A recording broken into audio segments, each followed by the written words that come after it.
Welcome all to Volume 3 of Obscure and Neglected Writers. If you're new to my channel, this is a series where I dive into and discuss writers that may not get the attention they deserve, whether that be for limited publication, unfortunate life circumstances, etc. For this third video in the series, I decided to consult Reddit, as frankly I was running out of writers that I know of to talk about, and got some great writers to include in this video, so I just want to give a special thanks for that. There are currently 2 other videos in the series if you want to check those out, but with that, let's begin with our first writer.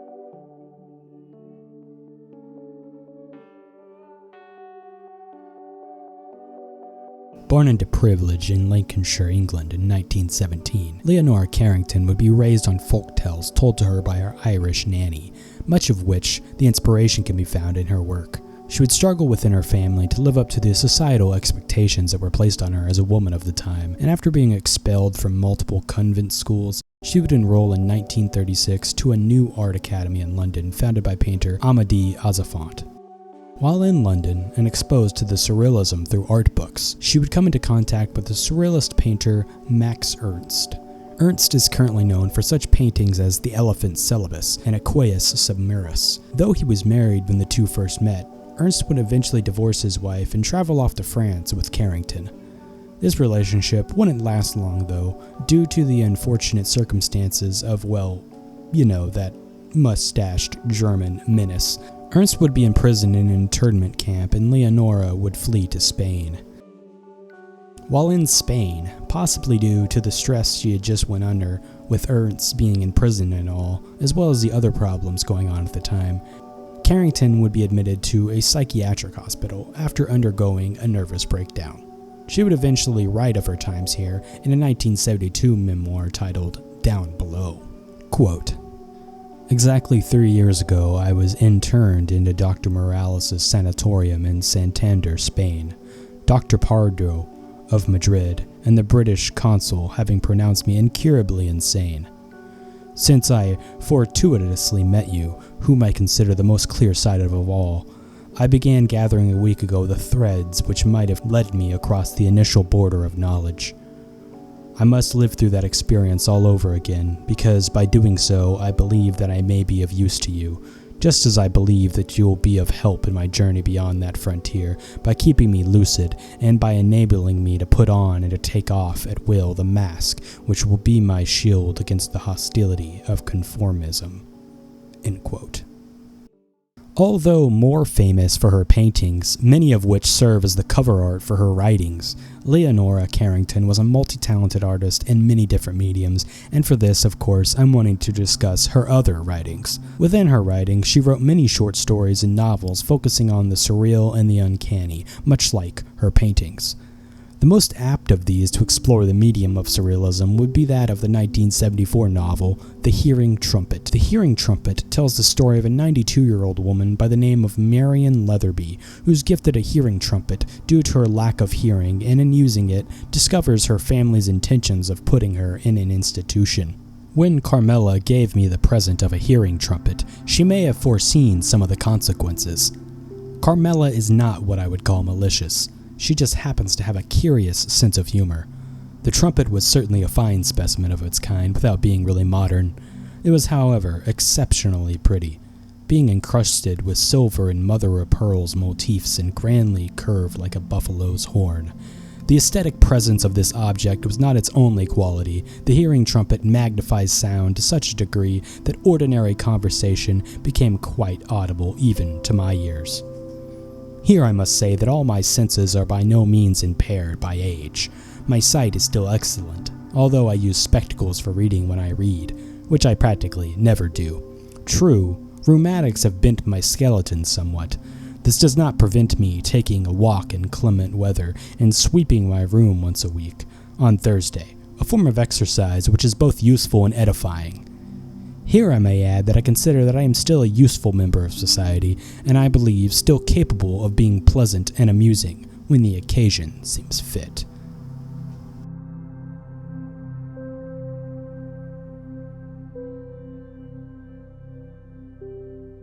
Clarice Lispector was a Brazilian novelist and short story writer, and while she's becoming more popular thanks to new translations of her novels, her work still remains pretty obscure compared with most to earn a spot on this list. Born Ukrainian in 1920, Lispector would immigrate to Brazil at the young age of just 2 months old. Due to leaving Ukraine at such a young age to a place her parents had never been, she reflected later on in life that she was born in flight, or between two different places, affecting Lispector's lifelong feelings of not belonging anywhere. She would live and grow up in Recife for the first 9 years of her life. At just 9 years old, Clarice's mother would die, and her father would move Clarice and her two sisters to the city of Rio de Janeiro. While beginning to write stories as a teenager, Lispector would go on to study law at the National School of Law in Rio de Janeiro. While attending the school, Lispector would publish her short stories in publications such as the student newspaper. Along with these short stories, over a 10-month period in 1942, she would write and finish her first novel, Near to the Wild Heart, and publish it the following year in 1943. The novel, like Lispector's future works, would focus on feeling and introspection of the protagonist, a woman by the name of Joanna. Her character flashes between hints of memories from her childhood to her apathetic present as a young woman in an unhappy marriage. The same year that novel was published, she would go on to marry one of her law school classmates, Maury Gurgel Valente, who after graduation would become a diplomat. His diplomatic duties would take the couple through many different travels of other countries, such as Italy, Switzerland, England, and Washington, D.C. in the U.S. Washington, D.C. specifically, they would live from 1952 to 1959 with their 2 sons. Due to problems in their marriage and her literary career growing, Lispector would move back to Rio de Janeiro with her 2 sons, though the marriage wouldn't legally dissolve until 1967. Her last work would be published just a month before her death in 1977, The Hour of the Star. Though the work is short, it sufficiently showcases and introduces a reader to Lispector's styles and themes in a way that I think her other works and stories don't. Quote, "All the world began with a yes. One molecule said yes to another molecule and life was born. But before prehistory, there was the prehistory of prehistory, and there was the never, and there was the yes. It was ever so. I don't know why, but I do know that the universe never began. Make no mistake, I only achieve simplicity with enormous effort.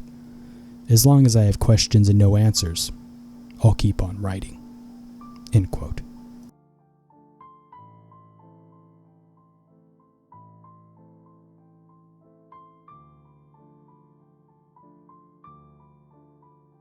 Though born in Zurich, Switzerland in 1940, Fleur Jaeggy spent her childhood speaking German, French, and Italian, the last of which, Italian, being the main language she would write her novels and stories in. A lot of her work being autobiographical or inspired by her autobiography, she doesn't actually have much concrete information about her life that can be found. Enigmatic and mysterious, or maybe just a private person, the pieces of autobiographical truth that you can find in her work can, in ways, speak for themselves, which I respect.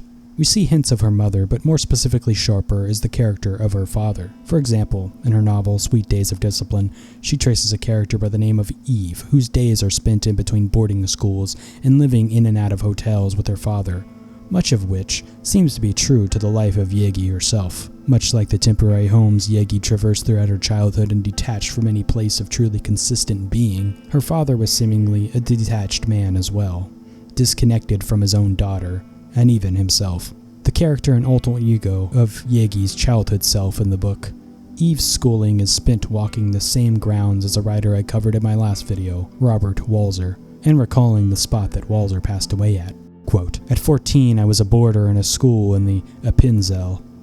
This is the area where Robert Walser used to take his many walks when he was in the mental hospital in Harrisau, not far from our college. He died in the snow. Photographs show his footprints and the position of his body in the snow.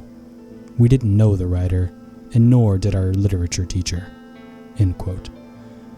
This novel is a short and haunting depiction of Eve's obsession with a new classmate by the name of Frederic. Some other works by her include Water Statues, These Possible Lives, and a short story collection, I Am the Brother of XX, which blurs the line between fiction and reality and explores pieces of Jaeggy's life in short stories such as the title story, I Am the Brother of XX, which imagines Jaeggy having a fictional brother, who her mother loves more. as well as the story The Saltwater House, which is more of a solemn story of a vacation home and the famous writers such as Italo Calvino who visit them.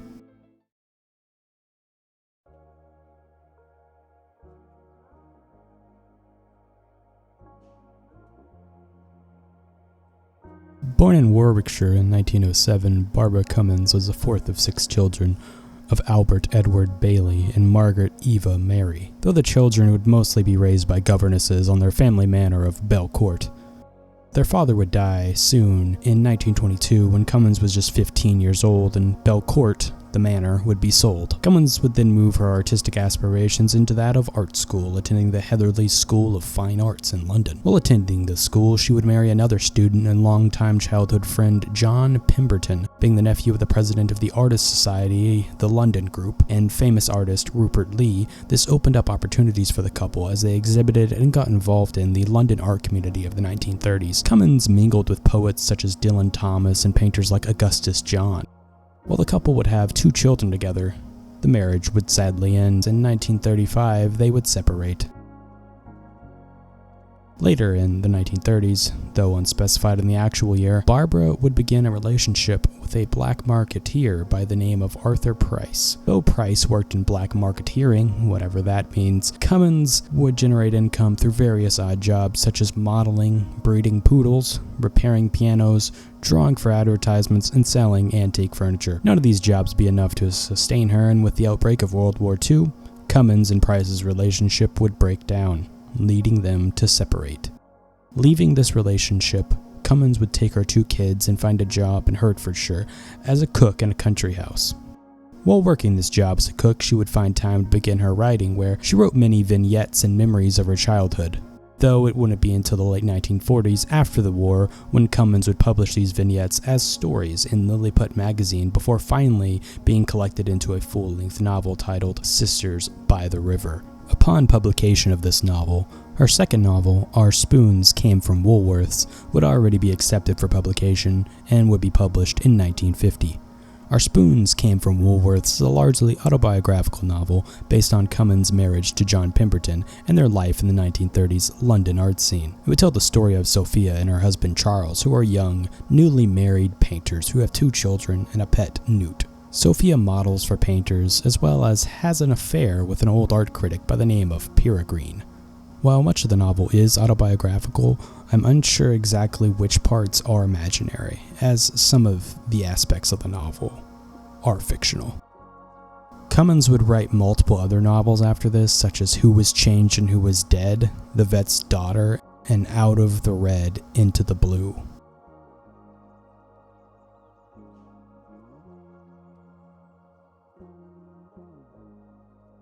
Born Nellie Walker in 1891 in a poor section of Chicago, Nella Larsen was a writer of a small literary output, but great impact in her own time in the literary and even LGBT community in contemporary times. As her father was mostly unknown, Larsen's mother would marry a Danish immigrant, and Nella would take the stepfather's last name. Though born African American, culturally, Larsen would grow up in a mixed family in Denmark for a few years before moving back to Chicago. Due to this, Larsen would struggle to feel a place of cultural belonging, a problem she would struggle with even into adulthood. Her mother supported Larsen in attending the historically black university, Fisk University, though she would only attend for the 1907 to 1908 academic year before being expelled along with 10 other students. It's believed the reasoning for the expulsion was Larsen and the other female students' lack of following strict codes of dress and conduct for women at the time. Following her expulsion, Larsen would live once again in Denmark for 3 years from 1909 to 1912, where she would attend the University of Copenhagen. While I couldn't find any information on what she studied, I'm going to assume she didn't graduate, as once returning to the United States, she would go on to attend nursing school at the Lincoln Hospital and nursing home in New York. After graduating, she would work in multiple different places as a nurse, such as Tuskegee, Alabama at the John A. Andrew Memorial Hospital, where she would eventually become the head nurse before returning back to New York after a year, where she would work at the Lincoln Hospital. Larsen wouldn't stop there, though. after scoring the second highest on a civil service exam, she would be recruited by the Bureau of Public Health, working as a nurse even through the 1918 flu pandemic. Just a year after this, Nella would marry a physicist by the name of Elmer Imes, and this is where much of her writing material began. A year after the marriage, she would publish her first short story. Her earlier feelings of not belonging would again follow her throughout her marriage as the couple moved to 1920s Harlem. Larsen would feel alienated from the black professional class at the time, which emphasized college degrees, fraternities, and sororities. Larsen's husband Elmer, though, who was much more professionally accomplished than Larsen, fit right in, and only more so as his scientific and academic career grew. Along with these feelings of belonging, Elmer would have an affair with a white woman at Fisk University, which he taught at, and the couple would shortly divorce. It would be after this divorce where Larsen began volunteering at the library with a friend, Ernestine Rose, as well as growing her literary output and literary reputation. After encouragement from Rose, Larsen would enroll at the NYPL Library School and become the first black woman to graduate from there. She worked as a librarian for 2 years on the Lower East Side all the way to Harlem, where she made friends with significant figures in the literary movement known as the Harlem Renaissance. In 1926, Larsen would leave her job as a librarian to dedicate herself to her writing and began working on her first novel, Quicksand, which would be published in 1928 to critical success. After this, she would become a figure in the Harlem interracial art community, making many friends such as Carl Van Vechten, a white photographer and writer. The following year, she would publish her second and what would be her last novel, Passing, which told the story of two interracial African-American childhood friends who both expressed their racial identity differently. One who passed as black and married a doctor. The other was white passing and aligned with white culture, marrying a white man, going as far as not revealing her African ancestry to anyone around her. Many contemporary scholars question the sexual orientation of the two women, noting their interactions and feelings for each other to be something other than just friendly. Larsen would go on to win the Guggenheim Fellowship Award, awarding her an amount of about $2,500 worth at the time. Through this award, she traversed Europe and worked on what was to be her third novel, but for reasons not exactly known, she would withdraw from the literary and art community, never even visiting the neighborhood of Harlem again. She passed away in Brooklyn in 1964 at the age of 72. Though she only published 2 novels and some short stories in her lifetime, her work conveys her lifelong feelings of not exactly belonging and her constant search for identity that would seemingly last her whole life. Hey guys, thanks so much for watching. I apologize for the lack of uploads. I got in a pretty bad rut for a while trying to work on a video that just never came to fruition. I'm hoping to maybe finish that video, but I have no guarantees. It was a different sort of video than I usually make, and I was trying to branch out style-wise and filming-wise, and it was a lot of work that I just didn't feel capable of doing with my time, I guess. But it might come out, it might not. But either way, I'm gonna try to keep on a every other week upload schedule, or at least try my best to. But either way, thanks so much for watching, and have a good day.